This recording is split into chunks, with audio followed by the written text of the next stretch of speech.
표창원의 뉴스 하이킥 3부 문을 열었습니다. 한 주 동안 이슈의 중심에 섰던 수많은 말말말 한자리에 모아서 정리해봅니다. 금주의 말말말.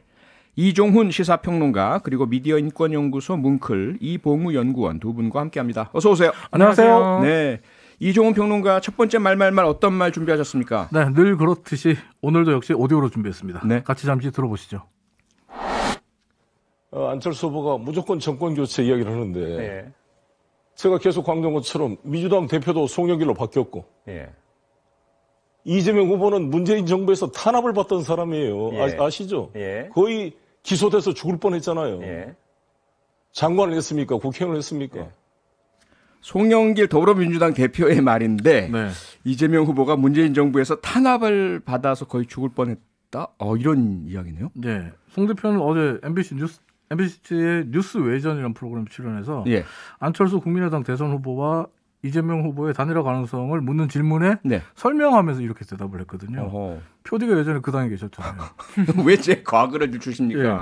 정말로 이재명 후보가 탄압을 받았나요? 그래서 죽을 뻔했나요? 저는 전혀 듣지도 보지도 못했던 알지도 못했던 이야기라서 제가 정치할 때 졸았나? 아니면 이게 좀 그러네요. 저도 정말 깜짝 놀랐어요. 상당히 좀 놀랐어요. 저는. 도대체 이 말 무슨 듣고. 의미입니까? 왜 이렇게 예. 말씀하셨을까? 깜짝 놀랐어요. 손흥민 대표 방금 오디오로 들으셨지만 이재명 후보가 뭐 장관을 했습니까? 뭘 했습니까? 하는데 도지사를 하셨잖아요. 그러니까요. 예. 그리고 기소당했다고 다 탄압받았다고 해버리면 그렇죠. 예, 기소당한 분이 한두 분이 아니니까. 당황스럽습니다. 예, 그러다 보니까 지금 송영길 대표 이런 주장은 더불어민주당 내부에서도 지금 반발과 당혹감을 지금 불러일으키고 있는 상황인데 예. 어제는 윤영찬 의원이 자신의 SNS에 글을 올려서 송 대표를 비판했고요. 오늘은 김종민 의원이 SNS에 글을 올려서 발언 취소해라. 그리고 사과해라. 이렇게 비판하는 목소리를 높였습니다. 네. 한 명씩 들여다보면요. 윤영찬 의원 같은 경우는 아연 실색하겠다. 내부를 분열시키는 이런 발언이 선거에 무슨 도움이 되냐라고 따져 묻는 분위기였고 네. 그러면서 저도 문 대통령을 모셨지만 문재인 대통령이 특정한 누구를 탄압하는 그런 성정이 아니시다 라면서 사실과도 부합하지 않고 민주당의 대선 승리를 위해서도 전혀 도움이 되지 않는다 이렇게 꼬집었습니다. 네. 참고로 윤영찬 의원은 문재인 정부 초기에 청와대에서 국민소통수석을 지낸 바 있습니다. 근데 김종민 의원도 강하게 비판했다면서요? 네, 김종민 의원은 도대체 이런 왜곡이 세상에 어딨냐. 네. 윤석열 후보나 국민의힘 정치인들이 정치적 공격을 위한 말이라고 해도 어처구니가 없는 말인데 민주당의 대표가 어떻게 이런 말을 했는지 믿기지가 않는다. 이렇게 목소리를 높였는데요. 네. 김종민 의원 같은 경우는 송 대표는 지난 10월에도 이재명도 정권 교체다라는 표현을 했다는 것을 문제 삼으면서 예. 이때도 굉장히 씁쓸함을 안겨줬는데 아하. 이번에는 대놓고 정치 탄압을 운운하니까 이것은 정말 당대표의 길이 아니다. 이렇게까지 비판하면서 당장 취소하고 사과해라. 이렇게 목소리를 높였습니다. 네. 참고로 우연인지는 모르겠습니다만 지금 말씀드렸던 이 두 의원, 그러니까 SNS에 글을 올린 이 두 의원들은 모두 지난 경선 때 이낙연 후보를 강하게 지지했던 분들입니다. 예. 또 민주당 지지자들 사이에서도 지금 이번 발언에 대해서는 당대표의 발언으로 적절치 못했다. 이런 평가가 나오고 있는데 사실 예전에 송영길 대표가 자신의 말실수, 네. 축사를 하면서 말실수를 한 적이 있는데 네. 그때 본인이 이후에 그런 말을 했거든요. 앞으로는 적어준 말만 네. 그러니까 적어줄 말만 하겠다 이랬는데 적어준 말이 아니었겠죠? 네, 제가 지난번에 말씀드렸다시피 제가 아는 송영길 대표는 이렇게 적어준 말을 읽으실 때랑 자기가 자유롭게 말씀하실 때랑 전혀 다른 분이 되시는 그런 특징이 있으신 것 같습니다. 다음 말말은 어떤 겁니까, 이봉우 연구원님? 네, 저도 정치권 뉴스 하나 가져왔는데요. 예. 지난주에 이제 국민의힘 선대위 해체 사태가 사실 일단락이 되면서 그러면서 뜬 키워드와 인물이 있습니다. 바로 안철수 단일화인데요. 예. 국민의힘 이준석 대표는 이 키워드에 대해서 어떻게 생각하는지 먼저 오디오로 들어보겠습니다. 거강꾼들 입장에서는 오히려 우리 당내에 소속된 거강꾼이라 할지라도 오히려 안철수 후보의 지지율이 지금과 같이 한 10%대에서 유지되길 바랄 겁니다. 그래가지고 거강꾼들이 일거리가 생기길 바랄 겁니다. 그런 주장은 공동정부 이런 거는 굉장히 심각한 주장인 것이 어떻게 저희가 공동정부를 구성할지에 대한 가이드라인도 없고 저는 그런 거야말로 선거에서 지금 상승세를 탄 우리 후보에게 찬물을 끼얹는 행위다. 저는 이렇게 봅니다. 네, 이번에는 국민의힘 대표네요. 이준석 대표. 그렇습니다. 단호하게 단일화 부정하면서 단일화 얘기하는 당내 인사들을 거간꾼이라고 지칭했네요.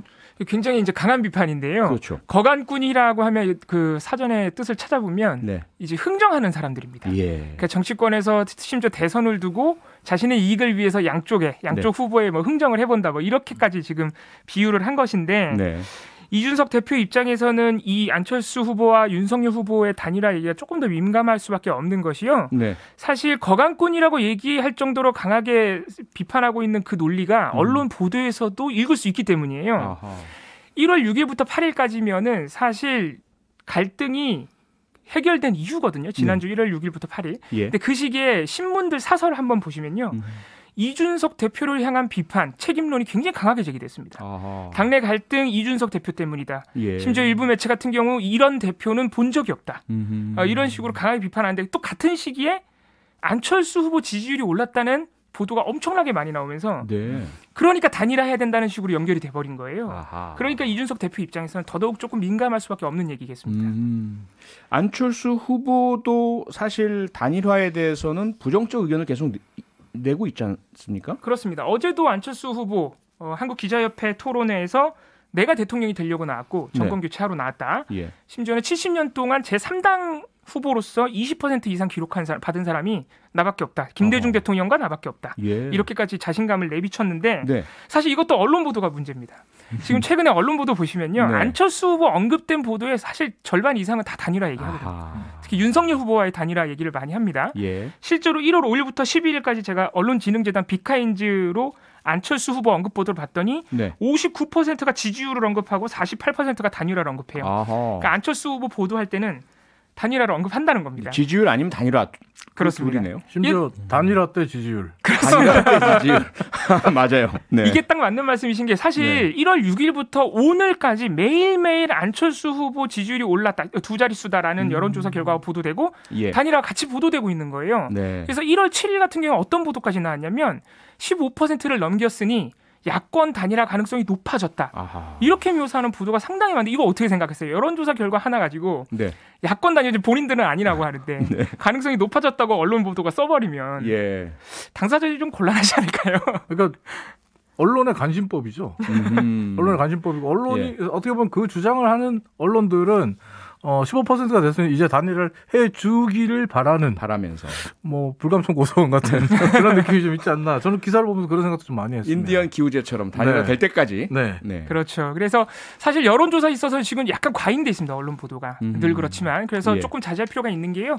1월 6일 RN서치가 발표했고 MBN 매일경제가 의뢰했던 그 조사 같은 경우에는 사실 이거 질문이 공정성이 어긋난다 그래서 일부 내용이 공표 금지가 됐습니다. 중앙선거여론조사위원회가 단일화를 가정한 채로 3자 대결을 물어봤는데 그 대상자들한테 안철수 후보가 단일 후보로 결정된 것만 가정해서 물어본 거예요. 그러니까 윤석열 후보는 물어보지 않았으니까 불공정하다는 것이죠. 이런 사례가 지금만 있는 게 아니고 과거에 특정 후보가 이긴 결과만 심지어 특정 지역에서 이긴 지지율만 골라서 보도한다든가 아예 존재하지 않는 여론조사 수치를 가져오다든가 이런 경우가 많아서 문제가 됐다는 점을 우리 언론이 기억해야겠습니다. 네, 여론조사의 공정성 문제 제기를 하셨지만 여론조사에 대한 어떤 언론의 그 시각 그리고 단일화 자체에 대해서도 시기별로 언론이 나타내는 시각이 막 바뀌는 문제도 또 있잖아요. 그렇습니다. 사실 이게 그 정권이 바뀔 때마다 좀 달라지는 느낌이 있어요. 뭐 이것만 그렇겠냐마는 특히 문재인 후보, 안철수 후보 2012년 대선 때도 후보로 있었는데 단일화가 됐죠 그때는. 그랬죠. 그때 당시에 많은 매체들이 보수 언론, 특히 보수 언론들이 그 단일화에 대해서 정치 장사꾼이다. 후보 맞교환 거래다. 강하게 비판했고요. 2016년 총선에서도 야권 단일화에 대해서 국민을 우롱하는 처사라는 보도가 상당히 많았고요. 하지만 국민의힘이 야당이 된 현 정권에서는 2020년 총선부터 노선이 달라도 단일화해야 된다는 보도. 단일화는 시대적 소명이다. 뭐 이런 식으로 나오던데요. 미화네요. 단일화에 대한 미화 찬양. 네, 조금 벗어나야겠습니다. 이런 거는 선거 공학적으로 보이는 보도들이라. 네, 그렇군요. 저희 잠시 광고 듣고 바로 돌아오겠습니다. 네, 금주의 말말말. 이번에는 이종훈 평론가 세 번째 말말말 어떤 거 준비했습니까? 네, 이번에도 오디오로 준비했습니다. 같이 들어보시죠. 네, 당의 대표라는 분이 국민들을 상대로 군사작전하듯이 6070하고 2030이 연합해서 4050을 고립시켜서 선거를 이길 수 있다는 식의 얘기를 한다는 거는 그거는 자질이 없다는 뜻입니다. 솔직히 말하면. 그렇게 평가하시는 거고. 공인으로서의 자격이 없다. 국민을 대하는 마음의 태도 자체가 안 돼 있다. 그렇게 보시는 예. 거고. 그래서 저런 극우놀이도 나오는 거다. 네, 유시민 작가 목소리 네. 같은데요. 이준석 국민의힘 대표를 향해서 하는 말로 들리네요. 네, 방금 들으신 오디오는 어제 유시민 작가가 MBC 라디오 김정부의 시선집중에 출연해서 했던 말인데요. 예. 말씀하신 것처럼 이준석 국민의힘 대표를 겨냥한 말입니다. 아하. 무슨 말이냐면 6070하고 2030이 연합해서 4050을 고립시켜서 선거를 이기겠다. 이게 이준석 대표가 지금 주장하는 이른바 세대 포이론이거든요. 네네. 이 세대 포이론에 대해서 유시민 작가가 공당의 대표가 어떻게 저런 얘기를 할 수 있느냐. 저런 얘기를 하는 자체가 자질이 없다는 것이다. 아하. 이준석 대표는 공인으로서의 자격도 없다. 그뿐만 아니라 국민을 대하는 마음의 태도 자체도 안 돼 있다. 그래서 지금 저런 멸공 같은 구구놀이도 나오는 거다. 이렇게 신랄하게 정말 세게 비판했어요. 이준석 대표는 자신에 대한 비판에 대해서 가만히 있지 않는 성격인데. 그렇죠. 뭐 반응이 나왔겠죠. 곧바로 반응을 냈습니다. 예. 오늘 YTN 라디오 항보선의 출발새 아침과의 전화 인터뷰에서 이준석 대표, 유시민 작가의 말에 대한 자신의 입장과 반박을 내놓았는데요. 예. 반격이었습니다. 한마디로. 잠시 이준석 대표의 말을 오디오로 들어보시죠. 뭐 자기랑 생각이 다르면 극우라고 하는 것 자체가 예. 기본적으로 꼰대 전형이죠. 그래서 지금 더 이상 뭐 이 상황에서 젊은 세대를 무슨 뭐 굉장히 젊은 세대가 생각하는 바를 저희가 투영한다고 해가지고 그게 극우라고 표현한다든지 하는 것 자체가 본인 빼곤 다 극우라는 얘기 아닌지 굉장히 궁금합니다. 이준석 대표는 유시민 작가에게 꼰대라는 표현, 대단히 강한 표현인데요. 네, 여기서 질문을 드려봐야 될 것 같아요. 이봉우 연구원이 이 자리에 있는 우리 중에서 유일하게 2030이잖아요. 그렇습니다. 2030, 소위 우리들을 포위하는 그렇죠. 세대인데 이준석 대표의 세대 포위론 어떻게 생각하십니까? 저는 일단 사실 누구를 지지하느냐에 관계없이 네. 누구를 포위할 마음이 없습니다. 저를 포위해 주세요. 저를 포위 당하고 싶어요. 네, 포위할 마음이 네. 없고 이게 너무 그 특정 세대들을 다 정치적으로 좀 동일한 집단으로 생각하는 건 아닐까 이런 걱정도 좀 되고요. 네네. 저 같은 경우는 50대라 윤석 대표 기준으로 포위 대상입니다. 같이 졸지에 포위 저는 당하시죠. 갑자기 포위 대상이 돼버렸는데 네. 포위 대상 입장에서 뭐 저도 할 말은 있습니다만 이 자리에서 하진 않겠고요. 예. 대신 유시민 작가 그리고 이준석 대표 양쪽을 지지하는 누리꾼들의 말을 소개해드리는 걸로 마무리하겠습니다. 일단 이준석 대표를 지지하는 쪽의 누리꾼의 댓글입니다. 갈라치기는 민주당이 먼저 했다. 아하. 라며 유시민 작가에 대해 반박한 누리꾼이 있었고요. 또 꼰대 발언을 했던 이준석 대표를 향해서는 꼰대가 늙은 꼰대만 있는 줄 아느냐. 젊은 꼰대도 있다. 네. 라는 글로 반박하기도 했습니다. 예. 청취자 여러분들 어떤 말들이 더 가슴에 와닿는지 궁금하고요. 오늘도 판단은 청취자 여러분들께 맡기도록 하겠습니다. 너무 책임 회피 아닙니까? 청취자 여러분들께 다 맡기고 마지막으로 한 말씀만 드리겠습니다. 예. 갈라치기는 부메랑이다. 아하, 부메랑이다. 알겠습니다. 다음 마지막 말로 넘어가 볼까요? 이봉우 연구원 어떤 거 준비하셨습니까? 또 마지막 고비다라는 얘기인데요. 네, 한번 어떤 얘기인지 도대체 어떤 얘기인지 한번 오디오로 먼저 들어보겠습니다. 하지만 우리에겐 두 가지 큰 고비가 기다리고 있습니다. 첫 번째는 설 연휴 기간의 확산 우려이고 두 번째는 오미크론 변이가 본격화할 가능성입니다. 두 가지 상황이 겹쳐질 가능성도 없지 않습니다. 일단 오미크론이 우세종이 되면 확진자 수가 일시적으로 다시 치솟는 것도 피할 수 없는 일로 보입니다. 매우 긴장하고 경계해야 할 상황입니다. 우리로서는 마지막 고비가 될지도 모릅니다. 지금이 코로나19 방역의 마지막 고비다. 문재인 대통령의 발언이네요. 네, 근데 많이 들어봤던 말 아닌가 이런 생각 안 드십니까? 그러니까 또라는 말을 제가 안 할 수밖에 없었죠. 그렇습니다. 이게 1월 10일 그저께 수석보좌관 회의에 문재인 대통령 발언인데 네. 사실 너무 많이 얘기했습니다. 마지막이라고. 지난해 1월 대통령 신년사에서 터널의 끝이라고 얘기했고요. 아하. 작년 여름이죠. 7월 달에는 방역 당국이 짧고 굵은 방역으로 마무리 질 수 있다고 얘기했고요. 10월 달에 마지막 고비라고 했고요. 아하. 지난해 12월 11일 대통령이 마지막 고비라는 말을 그때도 썼는데 네. 지금 한 달 만에 다시 쓴 겁니다. 사실 뭐 어쩔 수 없는 측면도 있습니다. 지금 12월부터 하루 7,000명대 확진자가 나오는 상황까지 악화가 됐었으니까 네. 어쩔 수 없는 측면이 있지만 자꾸 말이 반복되고 있다. 이 측면은 비판을 좀 피하기 어려울 것 같습니다. 아하, 네. 뭐 감염병 사태 어렵다는 거 우리 모두가 다 동의하고 알고 있고요. 또 예상이 어려운 것도 사실이고 사상 처음이고요. 네. 그렇다 하더라도 마지막이다라는 말이 여러 차례 반복된다. 그러면 신뢰도가 떨어질 수밖에 없다. 이런 문제 제기인 거죠. 예, 실제로 언론 보도 굉장히 비판적입니다. 네. 가장 많이 나오는 비판은 12월에 단계적 일상 회복 들어가면서 예측에 실패했다는 것이고요. 많은 부분이 예측이 실패했죠. 백신의 효력도 마찬가지고요. 네.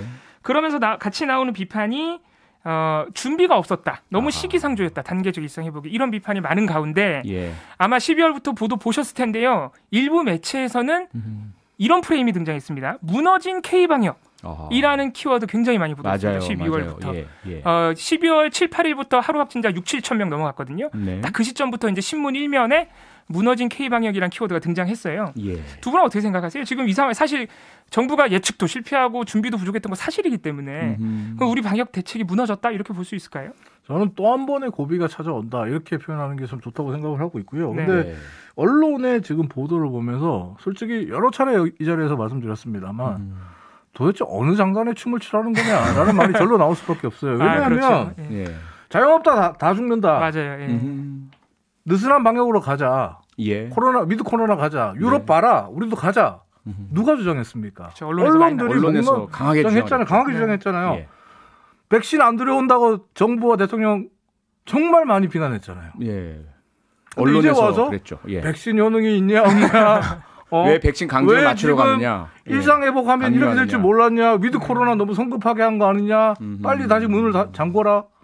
아니 도대체 어느 장난에 춤을 추라는 겁니까? 지금 말씀하신 것 때문에 정부가 어려운 게 또 있습니다. 바로 방역 패스 관련한 여러 논란인데 그렇죠. 1월 4일에 집행정지가 인용되는 바람에 또 곤혹스러운 상황에 빠졌어요. 맞아요. 그거에 대해서 어제 이재갑 교수가 뉴스하이킥에서 표디랑 인터뷰하셨더라고요. 네네. 그 내용 다시 한번 들어보면서 또 언론 보도 얘기 이어나가겠습니다. 그러니까 이제 사실 방역 정책이라는 것 자체가 칼로 자르듯이 이제 뭐 방역 패스는 환자를 몇 프로 줄이고 뭐 거리두기 몇 프로 줄이고 인원 수량 몇 프로 줄이고 이렇게 나눠서 설명할 수는 사실 없거든요. 근데 이제 그 사실들도 시민들이나 이런 부분들은 방역 패스가 얼마나 유익한데라고 얘기를 하시잖아요. 근데 이제 그런 부분에 있어서 그런 부분들을 이해를 하고 이제 방역적인 그런 시급성이라는 이런 걸 이해를 좀 해주시면 좋겠는데, 근데 사실은 이제 지난번 이제 학원하고 이제 방역 패스 가처분에 인용된 부분 때문에 이번에도 만약에 방역 패스에 대해서 가처분이 인용이 돼버리면 방역 패스 정책 자체가 완전히 자초하는 상황이 벌어지게 되거든요. 네, 이재갑 교수님 지금도 뭐 제가 어제 인터뷰하면서 그 답답함이 전화기 너머로 전달이 됐거든요. 가슴까지. 충분히 다 이해를 아마 청취자 여러분께서 하실 텐데 뭐 그래도 너무 권리 제한하는 거 아니냐라는 시민들의 답답함도 분명히 있는 거 아닌가요? 언론에서는 어떻게 보고 있습니까? 그래서 제가 먼저 질문 하나 드려볼게요. 먼저 질문 하나 드려볼게요. 어제 나온 언론 보도 중에 하나 재밌는 게 있어서 여쭤볼 텐데 지금 1월 4일에 인용된 거 말고 사실 오늘 밤중에 나올 수도 있다 그랬는데 집행정지가 하나 더 있습니다. 지금 소송 진행 중인데 그 방역 패스 집행정지 소송 과정에서 정부가 백신 패스, 방역 패스의 정당성을 주장하기 위해서 이런 주장을 했다고 가정해 볼게요.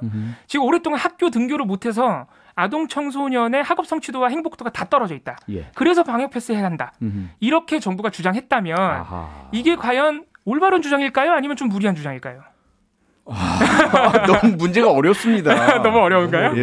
구조가 잘 안 되는데 제가 지금 시험을 안 본 지가 무척 오래됐기 때문에 그러니까 학교를 방역 상황이 어려워지면 학교로 아이들이 못 가니까 학교 가는 거를 정상화해서 아이들의 행복도를 올리기 위해서라도 방역 패스를 좀 해야 된다. 그래서 상황을 호전시켜야 된다. 초등학생 그 자녀를 두고 있는 부모로서 제가 한 말씀만 드리면 저 같은 경우에 매주 월요일이 되면 조마조마합니다. 왜냐하면 주말을 지나면서 월요일 되면 학교에서 알림장이 와요. 확진자가 나왔다. 아이들을 빨리 데려가라. 이것들이 계속 반복돼 왔거든요. 지난 몇 개월 동안. 그래서 가끔씩 저희 집에 있는 아내와 그런 얘기도 합니다. 거리두기를 철저히 지키는 사람들만 바보 되는 그런 느낌이다. 그런 측면이 또 있죠. 그래서 그러니까 백신 맞는 분들, 거리두기 지키는 분들은 방역 패스 찬성을 하시는 거고, 백신에 대한 두려움을 갖고 계시는 분들은 반대하시는 거고, 그게 그래서 백신 불신호하고 또 연결된다는 게 사실 문제인데, 제가 방금 내드렸던 문제에 대한 답, 일단 언론은 정부가 억지 주장하고 있다는 겁니다. 방역 패스의 핵심은 말씀하신 백신의 위험성 여부 그리고 기본권 침해 여부인데 갑자기 학교 정상화 얘기 왜 하느냐, 공교육 정상화 얘기 왜 하느냐 강하게 비판했습니다. 하지만 뭐 또 이해를 해보고자 한다면 방역 상황 전체가 나아져야 아이들 학교 가는 건 맞는 얘기니까 또 이해할 수 있는 측면도 있는데 어쨌든 언론에서는 지금 방역 패스와 관련해서 부정적, 그러니까 정부 비판적 방향으로 소송전 중계하는 보도가 많고요. 말씀드린 대로 또 하나 안타까운 것, 이참에 우리 아이는 안 맞춰야겠다 백신. 어차피 돌파가면 된다는데 그거 왜 맞아? 이런 인터넷의 그 반응, 백신 불신론까지 중계하는 보도가 있어요 지금. 접종률도 떨어졌다면서요? 그렇습니다. 실제로 이 가처분 인용된 다음에 지금 접종률이 떨어진 상황이죠. 약간. 그렇기 때문에 언론 보도가 해줄 역할이 많은데 제가 방금 말씀드린 대로 중계성 보도에다가 백신 불신론, 팩트체크 보도 같은 거 찾아보기 어렵다. 이런 상황은 조금 아쉽습니다. 언론 보도. 이거 마지막 고비가 아닌 새로운 일상을 찾기 위해서 언론도 좀 같이 협조하고 노력해줬으면 좋겠다. 그렇습니다. 이게 단순히 거리두기 완화하고 강화하는 문제가 아니거든요. 이제 코로나 가는 문제가. 그런데 저도 마지막을 2번 반복하게 됐네요.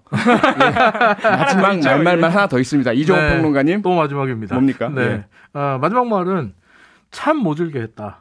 이해가 안 된다. 이렇게 뽑아봤는데요. 누가 왜 이런 말을 했는지 오디오로 직접 들어보시죠. 제가 참 모질게 했다라고 하는 것은 사실 이제 이 부분을 두고 한 말씀입니다. 황교안 씨가 대통령 권한 대행이었던 시절에 박근혜 전 대통령이 구속됐죠. 그렇죠. 그리고 수차례 박근혜 전 대통령이 허리가 안 좋으니 책상과 의자를 넣어달라고 부탁했는데 황교안 대통령 권한 대행 시절 이 요구가 임기 끝까지 거부됐죠. 결국 문재인 대통령 취임 이후에 책상과 의자가 반입되었거든요. 당시에는 박근혜 그 전 대통령 입감 이후 허리 통증에 대한 보도는 계속 나왔었던 사안입니다. 그리고 전직 대통령의 건강 문제는 주요 사안입니다. 제 경험과 상식으로는 이해가 되지 않는 그런 처사였습니다. 노영민 전 청와대 비서실장의 목소리네요. 네, 맞습니다. 노영민 전 비서실장 최근에 이제 정치권에서 화제 인물로 떠오르고 있는데 최근 언론과 인터뷰에서 이런 말을 했습니다. 박근혜 전 대통령의 사면과 석방을 반대한 건 야당, 즉 국민의힘의 전신인 자유한국당의 지도부였다.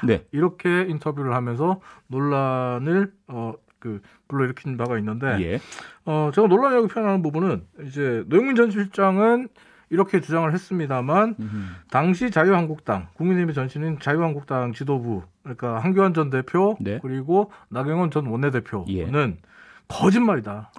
사실 무근이다. 정치적인 꼼수다. 새빨간 거짓말이라면서 강하게 지금 반발하고 있고 한교안 전 대표 같은 경우는 노영민 전 실장을 명예훼손으로 지금 대검에 고발까지 곧 한 상황이에요.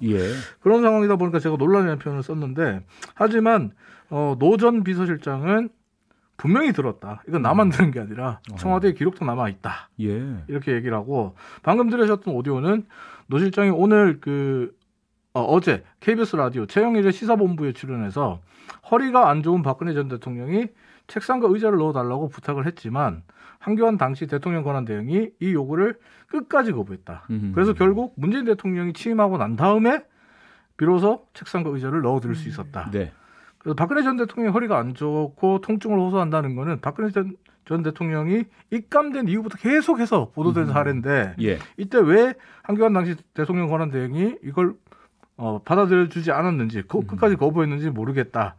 내 경험과 내 상식으로는 이해가 안 된다. 참 모질게 했다. 이렇게 표현했습니다. 그러니까 당시에 그 야당에서 박근혜 전 대통령 사면을 반대한 이유가 총선에서 보수표의 분산. 그러니까 박근혜 전 대통령이 사면되면 TK 지역을 중심으로 해서 새로운 신당, 즉 박근혜 신당, 친박 신당이 나올 수 있기 때문에 총선에서 그러면 야권표가 분산된다. 그래서 반대했다라는 게 이제 노영민 전 실장의 이야기죠. 너무 심각한 그게 사실이라면 좀 충격적인 얘기예요. 그러니까요. 황교안 전 대표 가만히 있지 않았겠죠? 뭐라고 입장을 내놨죠? 뭐 일단 검찰에 고발한 이후 지금 뚜렷한 반응은 나오지 않고 있는데 근데 이제 오늘 인터뷰, 어제 인터뷰, 그러니까 박근혜 전 대통령에게 책상과 의자를 안 넣어줬다라는 부분은 실제로 이제 노영민 전 비서실장이 얘기를 했습니다만은 이미 과거에도 이 얘기를 한 분이 있습니다. 누가 얘기했냐? 박근혜 전 대통령의 최측근으로 알려져 있는 분이죠. 유영하 변호사. 유영하 변호사가 지난 2019년에 방송에 나와서 이야기를 한 적이 있어요. 이때 이제 방송에서 그 질문이 나왔던 배경은 뭐냐면 한교안 전 대표가 4.15 총선을 앞두고 박근혜 전 대통령을 접견하기 위해서 여러 차례 접견 신청을 했는데 박근혜 전 대통령이 접견을 거부했다. 근데 이런 일이 있었다라고 하면서 유영하 변호사가 이야기했던 게 네. 박근혜 전 대통령이 책상과 의자를 넣어달라고 부탁했는데 한교안 당시 대통령 권한대행이 끝까지 거부했고 문재인 대통령이 취임하고 나서 비로소 넣어주더라. 이렇게 얘기를 상당히 비슷한 얘기긴 하네요. 예. 똑같은 유영하 얘기죠? 변호사랑. 예. 똑같은 얘기. 아니 의자 책상 얘기는 그럼 유영하 변호사 말로 거의 확인이 된 것 같은데 네. 사면 반대 부분은 이제 뭐 형사 고발이 이루어졌으니까 법정에서 진실 규명이 되겠죠? 그렇죠. 일단 뭐 지금 노영민 전 실장은 네. 황교안 대표의 고발에 대해서 대응할 일고의 가치도 없다 이런 입장인데 예. 일단 노영민 전 실장의 이야기를 들어보면 방송에서 내가 얘기한 굉장히 순화해서 얘기한 거다.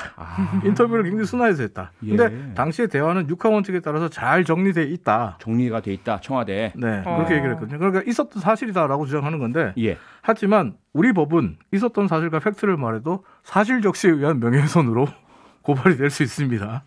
공익을 위한 거라면 예. 네, 공익이라면 좀 달라지죠. 되죠. 네. 예. 노영민 전 실장의 말 사실 적시에 의한 명예훼손이 될까요? 아니면 한교안 전 대표와 나경원 전 원내대표 그리고 국민의힘 측에서 말하고 있는 허위사실 유포에 의한 명예훼손이 될까요? 이 결과를 지켜보는 것도 좀 재밌을 것 같습니다. 아니 그런데 대통령 권한대행이 어쨌든 수감되어 있는 사람을 위해서 청와대가 책상 넣어주는 건 너무 심하다 판단해서 안 넣어줄 수도 있는 건데 그게 꼭 이렇게 막 명예훼손까지 갈 일인가 싶긴 합니다. 제 생각에는 개인적인 생각입니다. 사면 반대 부분은 좀 민감하죠. 네, 허리가 안 영향이 좋고 크니까. 굉장히 고통스러워한다면 책상 네. 의자를 넣어줄 그렇죠. 수 있지 않나요? 인지상정으로는 그렇습니다만. 네. 예. 네, 교도소의 또 운영 원리 원칙이 있으니까요. 네, 금주의 말말말 여기까지 하죠. 이종훈 시사평론가 이봉우 연구원이었습니다. 두 분 고맙습니다. 감사합니다.